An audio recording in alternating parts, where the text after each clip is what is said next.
Final Sidik.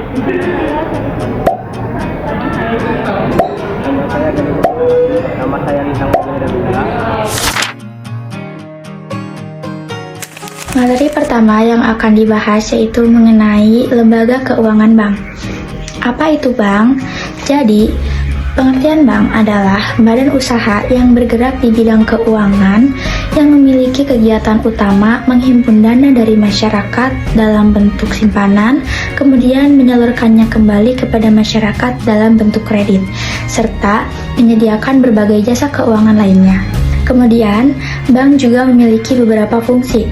Yang pertama yaitu menghimpun dana dari masyarakat. Jadi, bank mengumpulkan dana dari masyarakat dalam bentuk tabungan, giro, dan deposito. Kemudian, fungsi yang kedua yaitu menyalurkan dana atau kredit. Jadi, dana yang telah dihimpun akan disalurkan kembali kepada masyarakat, baik untuk kebutuhan konsumsi maupun untuk kegiatan usaha produktif. Kemudian, fungsi yang terakhir yaitu memberikan jasa keuangan. Jadi, bank ini juga menyediakan berbagai layanan seperti transfer uang, kemudian pembayaran tagihan, penukaran uang atau money changer, serta sebagai penyimpanan harta. Lalu, bank terdiri dari beberapa jenis. Ada yang berdasarkan fungsinya dan juga ada yang berdasarkan kepemilikan. Nah, bank berdasarkan fungsinya terbagi menjadi 3, yaitu ada bank sentral, bank umum, dan bank perkreditan rakyat atau BPR. Nah, dari yang pertama yaitu bank sentral. Bank sentral adalah bank yang memiliki tugas yaitu untuk mengatur dan menjaga kestabilan sistem keuangan dan moneter di suatu negara. Nah, di Indonesia, bank sentral adalah Bank Indonesia. Kemudian yang kedua ada bank umum. Bank umum ini adalah bank yang melaksanakan kegiatan usaha secara konvensional atau syariah dan memberikan jasa dalam lalu lintas pembayaran. Nah, dan terakhir ada bank perkreditan rakyat atau BPR. Kalau BPR ini lebih terbatas dalam kegiatan usahanya. Jadi tidak melayani jasa lalu lintas pembayaran dan lebih fokus pada kredit, pemberian kredit berskala kecil. 2. Berdasarkan kepemilikan, bank milik negara BUMN dimiliki pemerintah, bank swasta nasional dimiliki oleh pihak swasta negeri, bank pembangunan daerah BPD dimiliki pemerintah daerah, bank campuran dimiliki bersama oleh pihak nasional dan asing, bank asing dimiliki oleh pihak luar negeri. Prinsip kegiatan usaha bank. 1. Bank komersial. Bank komersial menjalankan usahanya dengan menggunakan sistem bunga. Bank memperoleh keuntungan yang diberikan kepada nasabah, menyimpan dana dan bunga yang dikenakan kepada nasabah peminjam. 2. Bank syariah.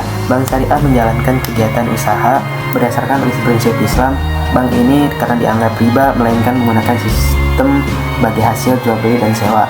Contoh prinsip dalam bank syariah: mudharabah, kerjasama bagi hasil; murabahah, jual beli dengan keuntungan; ijarah, sewa. Saya akan menyampaikan sedikit tentang apa saja produk dan layanan bank. Produk dan layanan bank ini memiliki 3 fungsi. Yang ke-1 yaitu produk penghimpunan dana. Tabungan adalah simpanan yang dapat diambil kapan saja sesuai kebutuhan. Giro adalah simpanan yang digunakan untuk transaksi bisnis dan dapat ditarik dengan cek. Deposito adalah simpanan berjangka yang hanya dapat diambil dalam waktu tertentu. Selanjutnya ada produk penyaluran dana. Kredit konsumtif untuk kebutuhan pribadi, misalnya rumah, kendaraan, dan lain-lain. Lalu ada kredit produktif untuk kegiatan usaha atau investasi. Dan fungsi yang terakhir adalah layanan jasa bank. Ada transfer uang, ATM dan kartu debit, mobile banking dan internet banking, pembayaran tagihan, safe deposit box, letter of credit untuk pedagang internasional. Pengertian lembaga keuangan dan bank adalah lembaga keuangan yang memberikan jasa keuangan kepada masyarakat tetapi tidak menghimpun dana secara langsung, seperti dalam bentuk tabungan atau giro. Fungsi LKNB adalah menghimpun dan menyalurkan dana membantu perkembangan dunia usaha, memperlancar efisiensi barang dan jasa, dan memperluas lapangan pekerjaan. C. Jenis, prinsip, dan produk LKNB. Yang pertama ada pegadaian. Pegadaian memberikan pinjaman kepada masyarakat dengan jaminan barang. Yang kedua ada leasing, yaitu sewa guna usaha. Leasing adalah pembiayaan dalam bentuk penyediaan barang modal untuk digunakan oleh nasabah. Yang ketiga ada perusahaan asuransi. Asuransi adalah perjanjian antara perusahaan dan nasabah untuk memberikan perlindungan terhadap risiko tertentu. Yang keempat ada perusahaan anjak piutang, yaitu factoring. Perusahaan ini membeli atau mengelola piutang dari perusahaan lain. Yang kelima ada perusahaan modal ventura. Modal ventura memberikan pembiayaan kepada usaha yang beresiko tinggi tetapi memiliki potensi berkembang. Yang keenam ada dana pensiun. Dana pensiun mengelola dana untuk menjamin kesejahteraan seseorang setelah pensiun. Di sini saya akan menjelaskan tentang Otoritas Jasa Keuangan atau bisa disebut juga OJK. Otoritas Jasa Keuangan adalah lembaga independen yang bertugas mengatur dan mengawasi seluruh kegiatan di sektor jasa keuangan di Indonesia.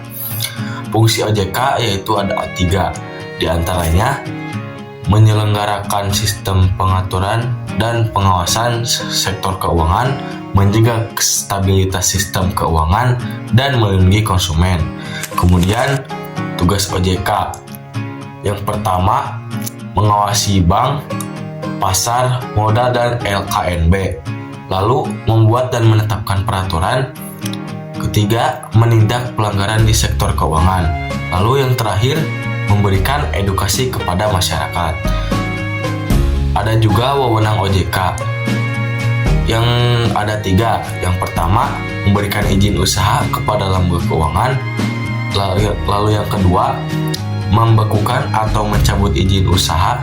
Dan yang terakhir, melakukan pemeriksaan dan pengawasan. Nah, jadi lembaga keuangan bank, lembaga keuangan non-bank, dan otoritas jasa keuangan memiliki peran penting dalam sistem perekonomian di suatu negara. Bank berfungsi untuk menghimpun dana dari masyarakat dan menyalurkannya kembali dalam bentuk kredit serta menyediakan berbagai jasa keuangan. Lembaga keuangan non-bank melengkapi layanan keuangan melalui kegiatan seperti gadai, asuransi, leasing, dan dana pensiun. Sementara itu, otoritas jasa keuangan berperan dalam mengatur dan mengawasi seluruh kegiatan jasa keuangan agar dapat lebih aman, adil, dan stabil. Dengan adanya bank, lembaga keuangan non-bank, dan otoritas jasa keuangan, kegiatan ekonomi masyarakat dapat berjalan dengan lebih lancar serta mendukung pertumbuhan dan kestabilan perekonomian negara.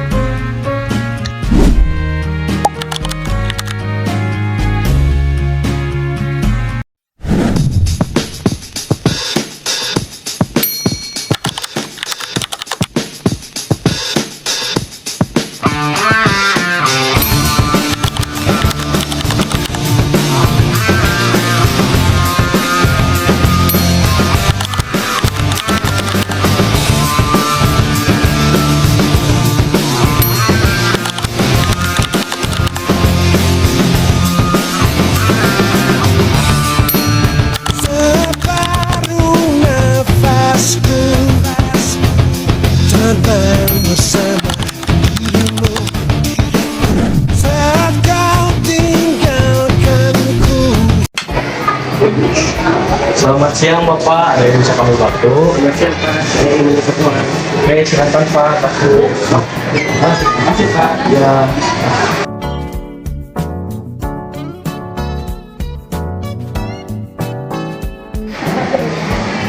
Selamat siang Bu, ada yang bisa kami bantu? Baik Bu, silakan masuk ya. Baik Bu, ini nomornya Bu. Silakan tulis itu Bu.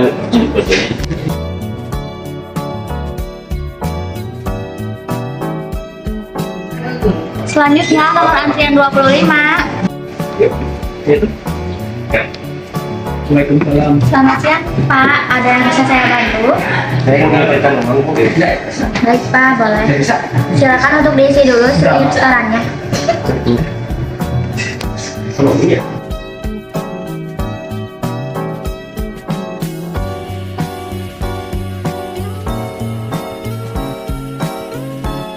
Ini Bu. Baik Pak, saya Di sini apa dia bisa sekolahnya? Untuk jumlahnya 1 juta rupiah Pak, betul? Betul. Baik Pak. Pak, untuk penyetorannya sudah berhasil. Ini untuk bukti penyetorannya ya Pak. Baik Pak, terima kasih. Selamat siang. Selamat lanjutkan kembali. Selanjutnya nomor antrian 26.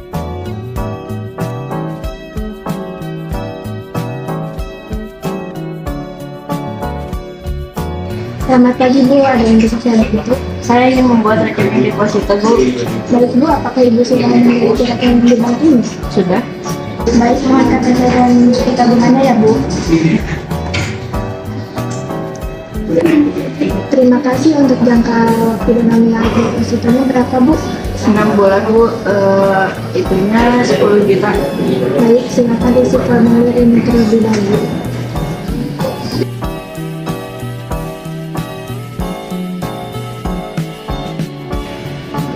Terima kasih untuk sekarang apakah terima kasih dari kami.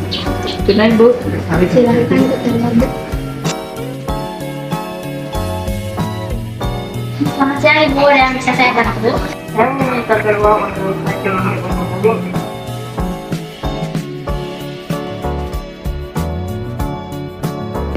Baik Bu, untuk jumlahnya 10 juta rupiah, apa betul? Betul. Baik, sudah diproses ya Bu. Untuk selanjutnya silakan kembali lagi ke customer service ya Bu. Terima kasih. Baik. Untuk uangnya sudah masuk ya Bu. Ibu kita tahu ya Bu. Ya, baik. Terima kasih. Sama-sama.